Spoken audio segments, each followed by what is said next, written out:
no plan of where you're going to stay or what you're going to do or whatever. You just surrender yourself fully and trust that there's something higher that's happening in this universe that is taking care of you.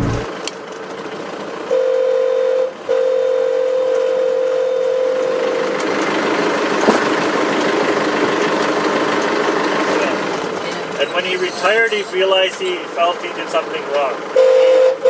Last 25 years, he built this ashram. He's been promoting organic farming to everyone he meets. We just walked in the gate, and I just wanted to point. We're in a kind of, you can see, very lush green area, and I'm just pointing to you to another mountain just nearby here, which is all barren and stone.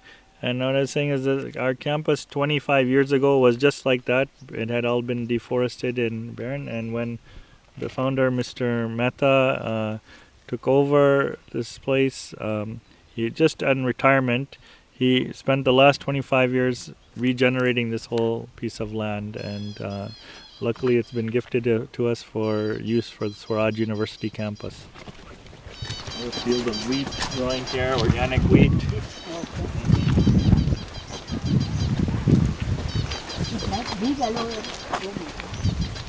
This has become a little oasis. There's more than 200 species of birds come around here now because of the greenery. Also some wildlife. There are nilgai, which are blue bucks, and also there's a few panthers which roam around. No kidding. Yes, panthers also. So Swaraj University, you would characterize it as a alternative university? I would say as a alternative, but also we say it's a kind of really innovative university. And no diplomas from this university? Yeah, we don't believe in degrees and diplomas actually, so we don't give them. We actually think that today, actually what you find in India now and all over the world, certificates have become so, anyways, questionable, dubious of what's the real thing behind them. And so we think that people need to really work on developing their real experiences, their portfolios with those experiences, how they communicate themselves. And that really, any of us can spend 10 minutes with a person and see do they actually know their stuff or not. So I'd like to introduce you to Dr. Mehta. He's the founder of Tapovan Ashram, and he's very kindly allowed us to use this space for Swaraj University. He's a retired dean of the Agriculture College, where he had promoted for many years chemical farming, pesticides, and after retirement he had an epiphany of sorts, and he thought, let me promote organic farming and kind of more healthy, natural lifestyle and things. I was a very staunch advocate of chemical farming, I should say that very clearly, and Manish knows it very well, because being a man in the field and Agriculture University, Dean of the College of Agriculture, naturally I was promoting all which will give more income to the farmer, and I did not care about sustainability or anything at that time. But when I started living on my own, then I had my own thinking, and then I thought that I was doing a wrong thing. So all that I learned and I did all my life, completely unlearned it, completely opposite of it. Not only unlearned, opposite, completely opposite. And now I feel very happy about it. Actually it is a philosophy. This organic farming, when we talk about it, we are something, referring, not using chemical, and that is not it. It is something much different. It is spirituality in life, and it is, in words of Mahatma Gandhi, it is making of man, not making of growing of crops. So I've been interested in alternative learning for a long time. That's my main introduction. And I've been in the US for 8 years while I was exploring the whole idea of alternative education there. And since this past 6 years, I moved to India to start the space along with Manish. So both of us, along with 2 other friends, we set this place up. And since then, I've been facilitating, being the director of the program, and enjoying the space and the whole experience of bringing alternative education for youth in India. Why did you get involved in alternative education yourself? Why did you want to do something like this? It's a little longish story.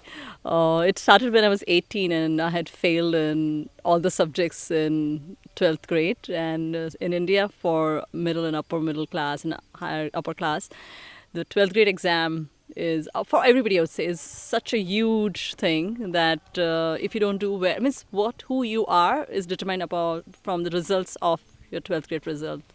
And I was till then a very above average and very participative student, and I failed in all the subjects. So that was a shock to me, as well as my family. But my family was very supportive, and so my dad congratulated me the day I failed, and he said, "You're very lucky to have failure so early on in life." I didn't understand what he told that day, but later on it made so much sense. This is one of our classrooms here.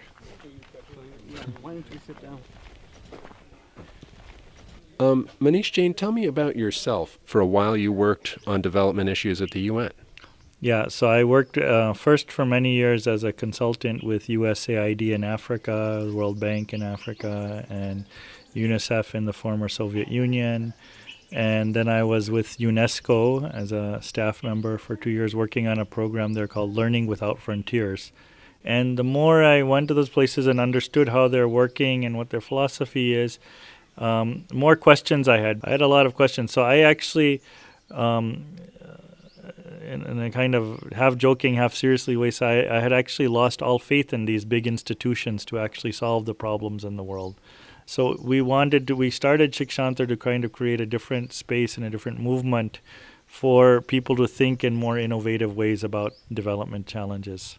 And Shikshantar is the incubator project that has started Swaraj University. Yes, so Shikshantar has launched many things. We have a project in the city called the Learning City Project. We have Swaraj University. We have a whole network we've created called the Learning Societies Unconference Network, which people who are doing all kinds of innovative projects can come together and share. So Shikshantar is really to create that both the intellectual and conceptual space to actually imagine something very different, as well as the practical space to actually create the skills and the actual experiments and the projects. And we've collaborated a lot with IDS for this in the recent years as well.